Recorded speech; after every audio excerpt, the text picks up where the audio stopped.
Welcome to the Wolffpack Fitness podcast with your host, Adrian Wolff. I'm a PhD student in interdisciplinary health sciences with a master's degree in kinesiology and a bachelor's degree in psychology. I've been a fitness coach for over 10 years and I've trained everyone from everyday gym goers to kids to Division I collegiate and professional athletes. My mission is to provide you with actionable knowledge in the areas of fitness, nutrition, stress management, and psychology to help you live your best life every day. Let's get to the show. What's going on, Wolffpack? Welcome back to another episode of the Wolffpack Fitness podcast with me, your host, Adrian Wolff. If you're liking the content I'm providing, please pause this episode, follow my podcast, and submit a quick rating if you're listening on Spotify, or a review if you're listening on Apple Podcasts. And this will help me reach more people. So you know that I have a passion for sharing knowledge and helping others with their health and fitness, and I can't do it without your help. So thank you for continuing to listen and helping me grow my podcast.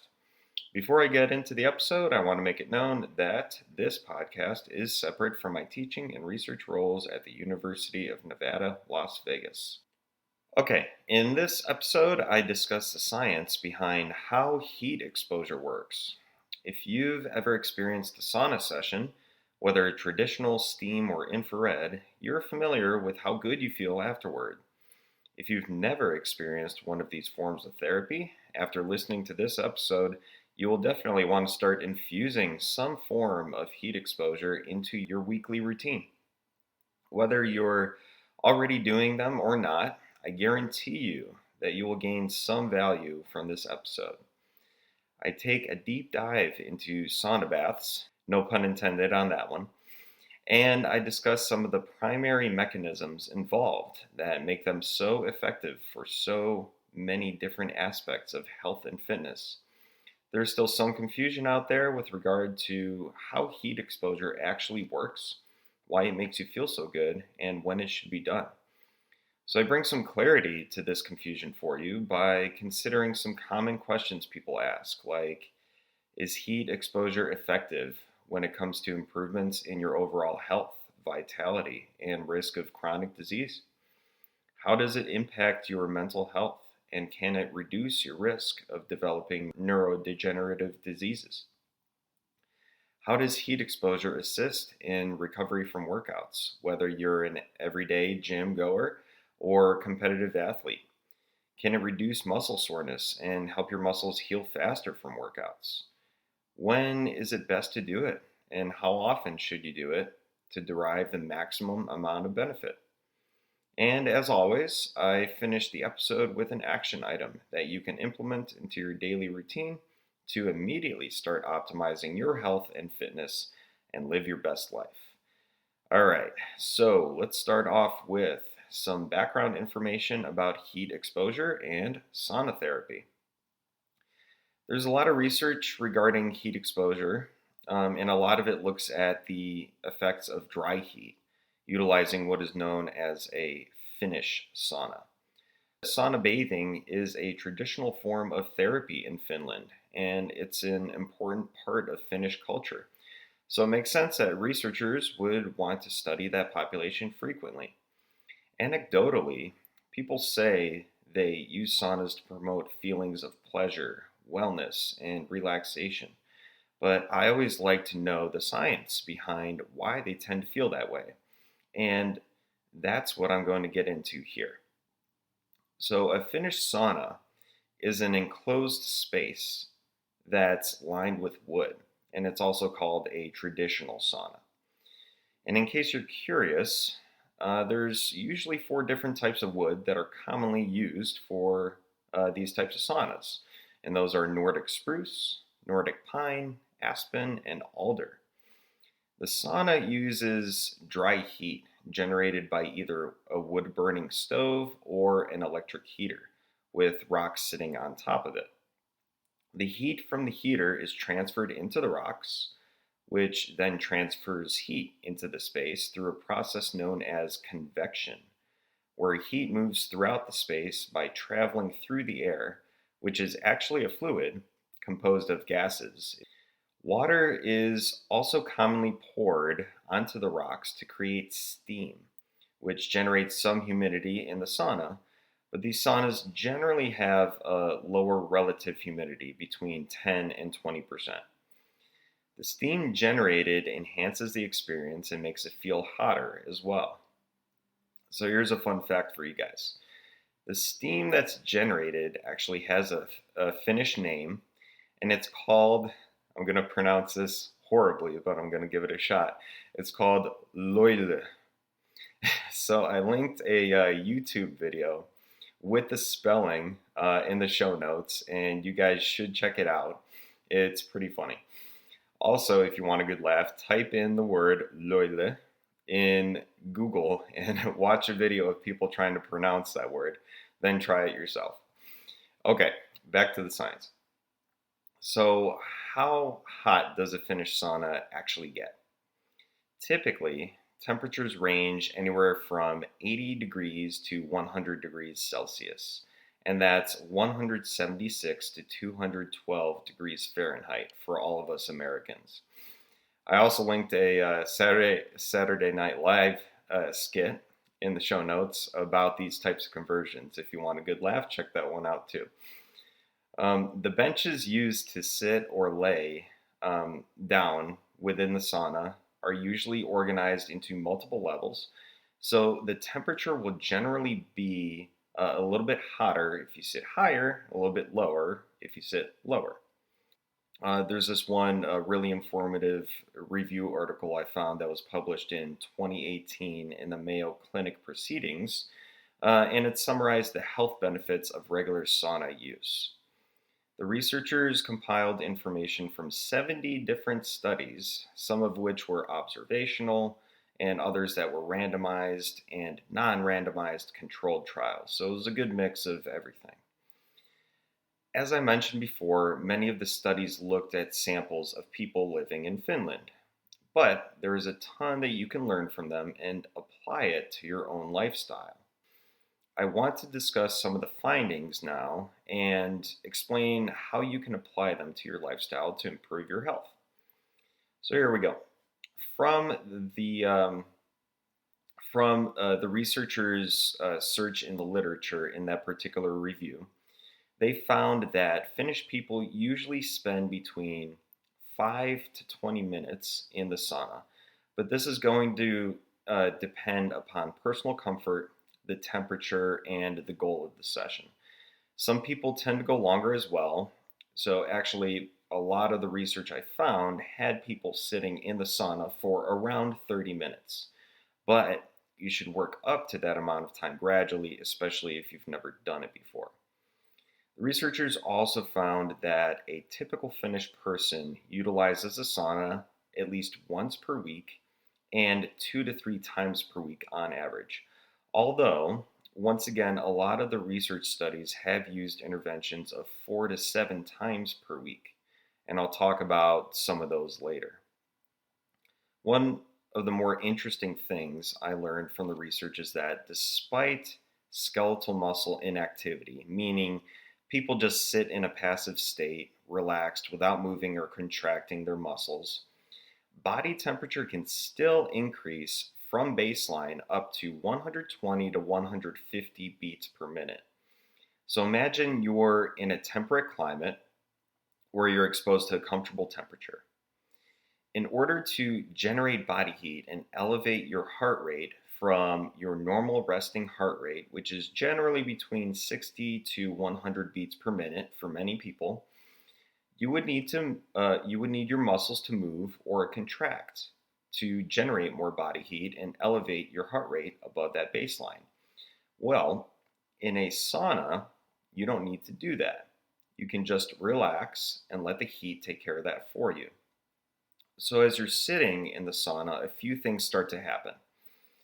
As your body's core and skin temperatures begin to rise, blood is diverted from your internal organs to the skin to promote sweating. This is your body's primary mechanism for cooling itself. As I already mentioned, your heart rate starts to rise as well to compensate for the extra blood flow required at the skin for cooling.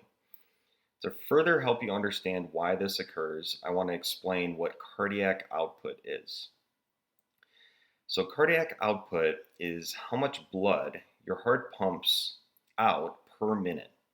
And that's a result of two mechanisms that work together: your heart rate and your stroke volume. So, heart rate is how fast your heart contracts per minute, which is beats per minute. And stroke volume is how much blood is pumped from the heart with each beat. And that's typically measured in milliliters.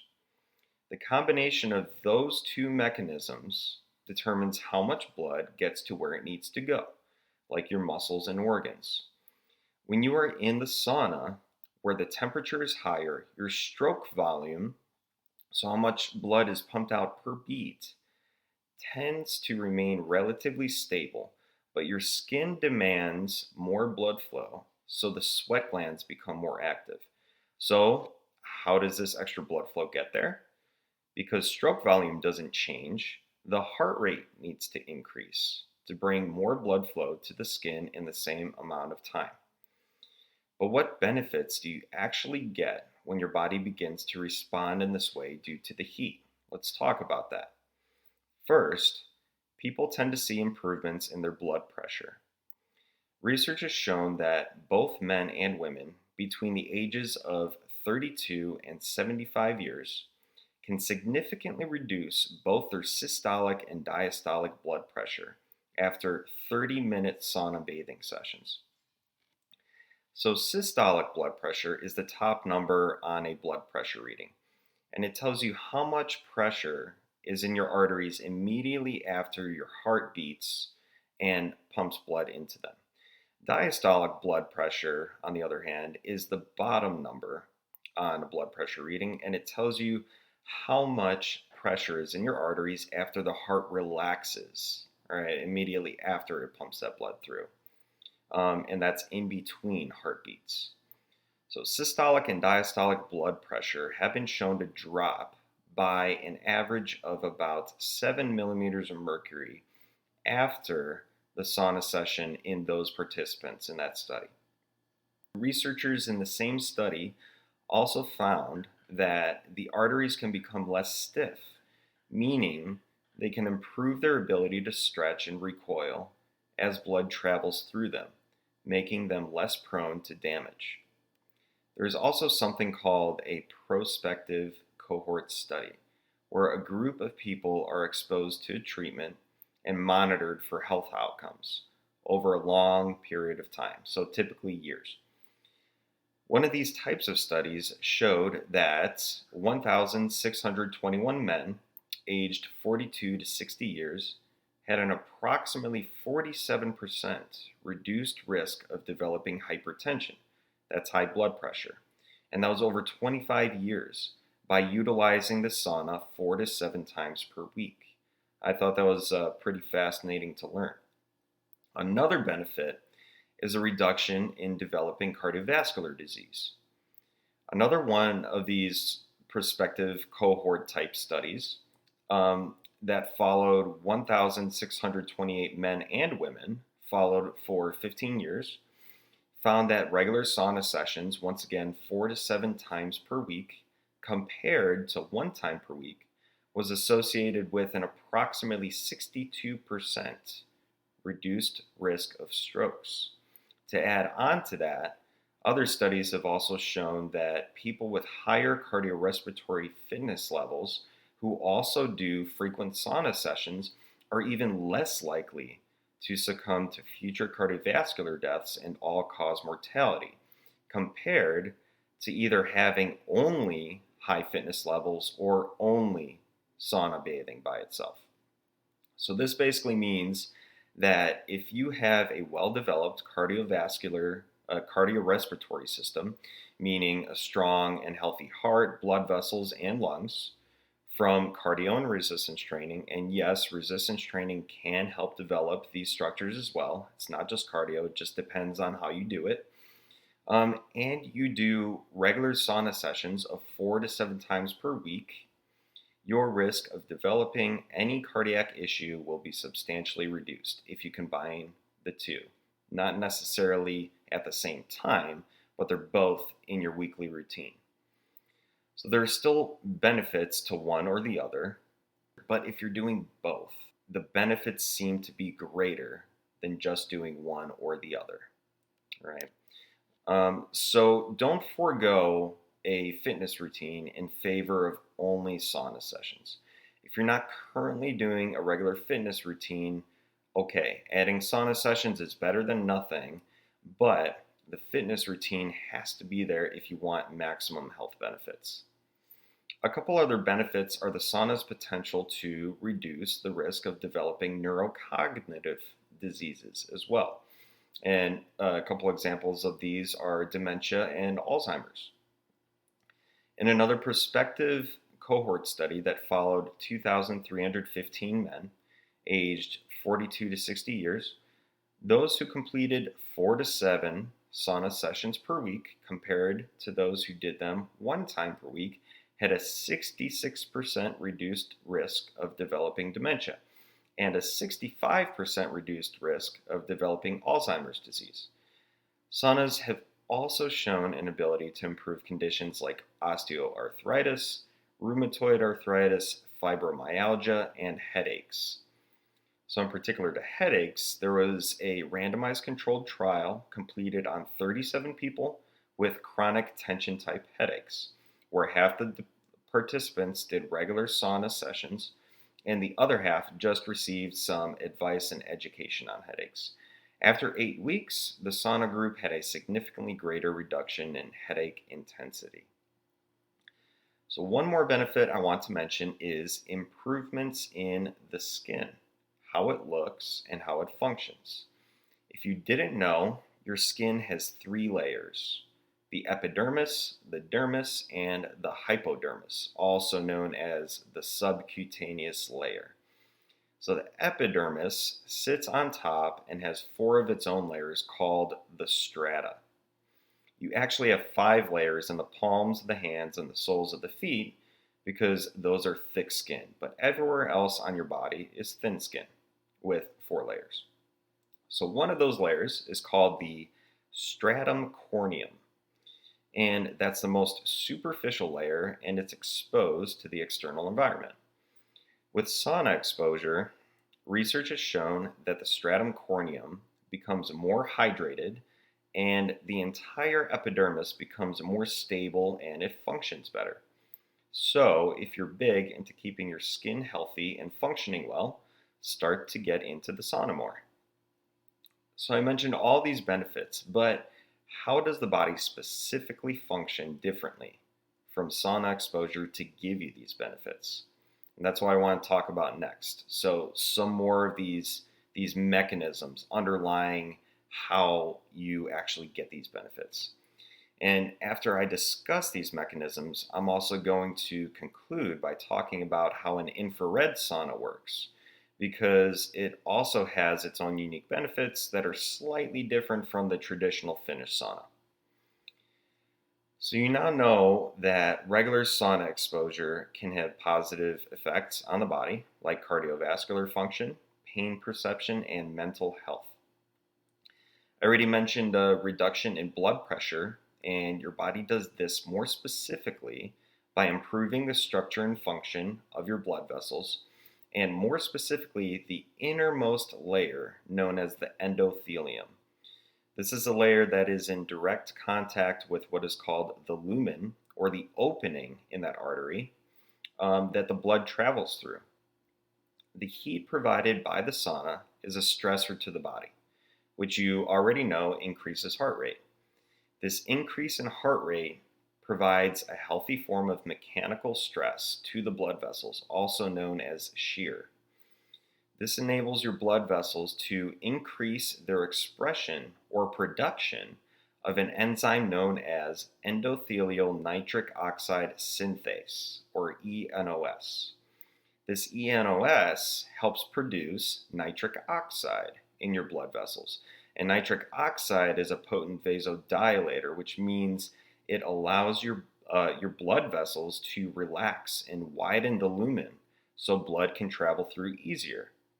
So this ultimately leads to healthier, more resilient blood vessels and prevention of problems like blood clots. Now, let's get into the reduction in pain perception. How does that work? Well, the heat exposure has been shown to stimulate the release of neurotransmitters known as endorphins and beta endorphins. They are actually different. You've probably heard of these in reference to what endurance athletes call the runner's high, or feelings of well being and pleasure after a long run. When endorphins are released, they tend to act within the central nervous system, that's your brain and spinal cord, where they bind to what are called opioid receptors in the nervous system cells, also known as neurons. When the endorphins bind to the opioid receptors, they block the release of another neurotransmitter called gamma aminobutyric acid, or GABA. Now, GABA is an inhibitory neurotransmitter, which means that it blocks the transmission of nerve signals, preventing the nerve cells from firing too rapidly. This is a beneficial mechanism because it can reduce the sensation of pain. So why would blocking its release be a good thing? And how could that reduce your pain perception? Well, even though GABA is inhibited or blocked through the release of endorphins, this blocking tends to stimulate the release of another neurotransmitter called dopamine. And dopamine is associated with feelings of pleasure and reward. So the increased state of well-being probably comes more so from the release of dopamine rather than a blocking of pain signals when we're talking about endorphins. Now, when we're talking about beta endorphins, these neurotransmitters act within the peripheral nervous system, which is basically the nerves outside of your brain and spinal cord that travel to your extremities. That also brings signals back to your brain. So the beta endorphins bind to opioid receptors once again in those areas. And when they bind to those receptors, they block the release of a neurotransmitter known as substance P. Substance P transmits pain signals from the periphery, so your extremities, arms and legs, through the spinal cord and to the brain. So this will result in what is called an analgesic effect, or a pain-reducing effect. So all of this will have a direct impact on mood, feelings of well-being, and improved mental health. Lastly, there is one more important mechanism that contributes to improvements in health from heat exposure. And this mechanism is the increased expression of what are called heat shock proteins, or HSPs. So HSPs are present within and outside the cells of your body.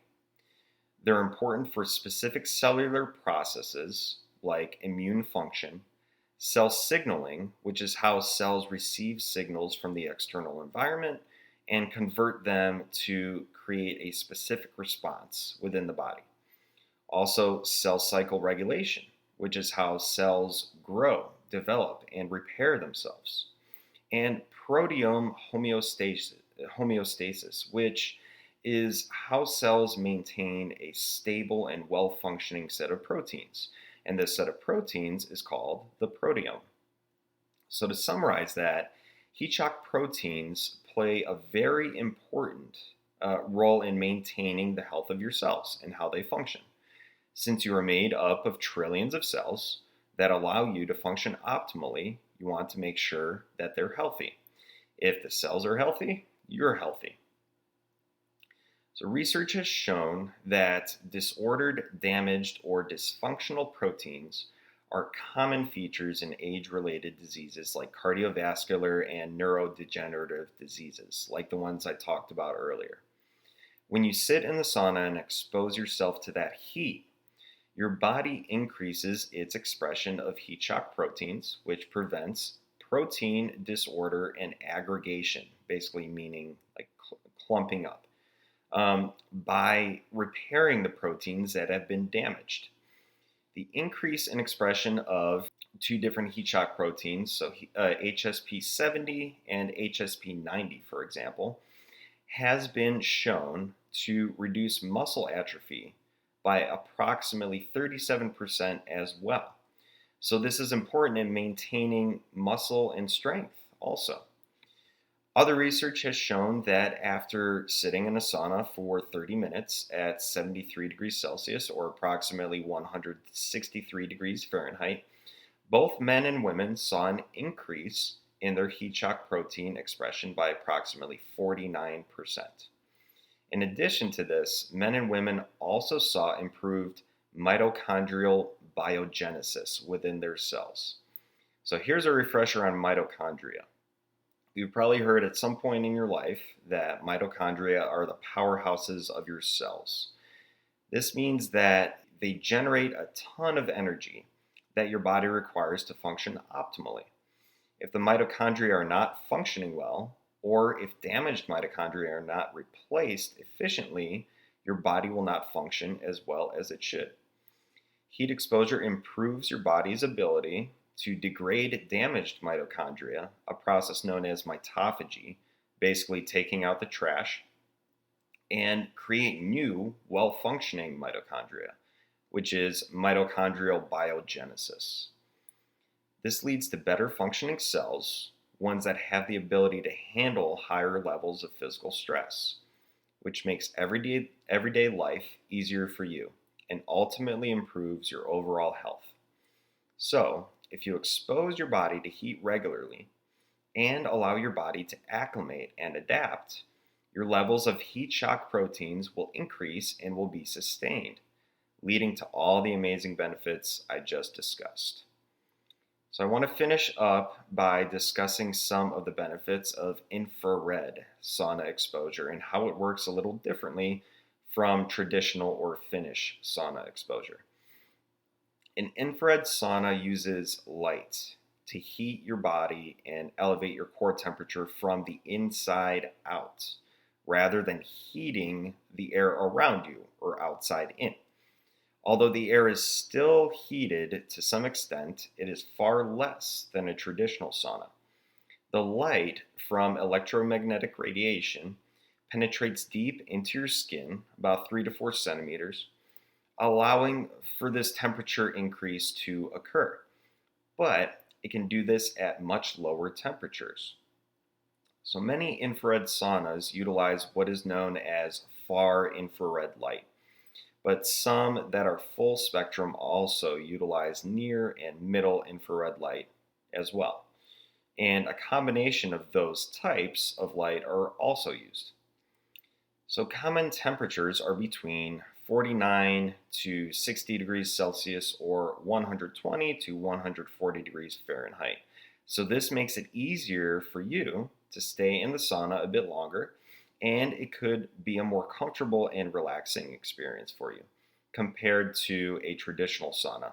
That seems to be one of the main advantages of the infrared sauna compared to the traditional sauna that you should consider if you have access to one.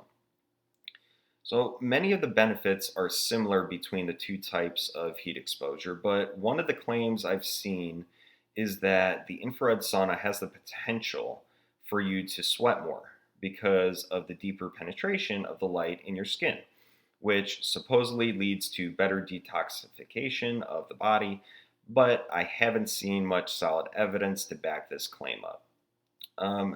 However, there was a study conducted that showed an infrared sauna session decreased perceived muscle soreness and attenuated a reduction in counter movement jump performance a day after a resistance training session in a group of athletes. So this means that completing an infrared sauna session after a resistance training session helped limit a reduction in performance the following day. So that's one of the benefits specific to an infrared sauna. But this was compared to passive recovery, meaning doing nothing, rather than comparing it to a traditional sauna session. Anyway, it still shows that an infrared sauna session completed after your workout can have potential benefits for recovery and may help you feel less sore and perform better the following day. So that might be something you want to try out as well. Okay, so here are some recommendations based on all of the research I discussed in this episode and my own personal experiences.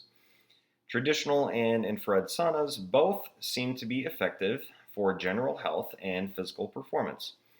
Traditional saunas seem to be more readily available depending on what gym or rec center you go to. If they have one to use, it's probably a traditional sauna, but more recovery practices these days seem to have more access to infrared saunas because of their growing popularity. Infrared saunas can also be expensive if you want to purchase one for your home, but if you have the means for it, they can be a more relaxing form of heat exposure compared to a traditional sauna due to the way the heat is produced. You can use either one at any time of day, but keep your hydration status in mind. It's probably not the best idea to do a 30-minute sauna session before an hour-long resistance or cardio training workout, but a short 20 to 30-minute session after a workout might be more beneficial. Again, make sure you're drinking enough water with electrolytes, not just plain water, if you're sweating that much. All right, so let's go ahead and finish up with this week's action item. If you have never used a sauna before, give it a shot if you have access to one, either traditional or infrared. Do it 1 to 2 times this week. Start off slow, maybe do 5 to 10 minutes, then get out and cool down for 5 minutes, then go back in and repeat that 2 or 3 times if you're able to. Gradually work up to 15 to 30 minutes without cooling down as you continue to use this recovery practice. If you already use saunas regularly, that's awesome. Continue doing them and see if you can maintain 30-minute sessions at least 4 times per week. All right, that's all for today, Wolffpack. If you're liking the content, please follow and rate the show on Spotify or leave me a review if you're listening on Apple Podcasts. I would also love for you to comment about any additional topics you would like to learn about in the areas of fitness, nutrition, stress management, or psychology. You can also find me on social media on Instagram at coach_A_Wolf and YouTube at Wolffpack Fitness. Thanks for listening. Go get your action item done and tune in for the next episode. Take care.